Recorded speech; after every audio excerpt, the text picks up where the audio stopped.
Değerli izləyicilər, videonu bəyənib kanala abunə olun ki, hər kəs son xəbərlərdən anında məlumatlansın. Bakıda saxlanılan Rusiya vətəndaşlarının həbsi uzadılıb.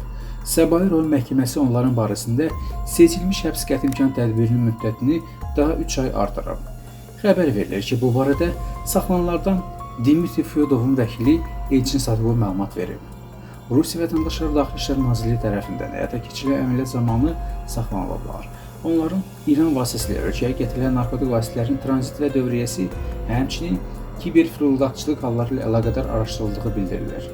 Xatırladaq ki, 1 iyul tarixində Səbail rayon məhkəməsi həmin şəxslər barəsində 4 aylıq həbs qətimkan tədbiri seçmişdi.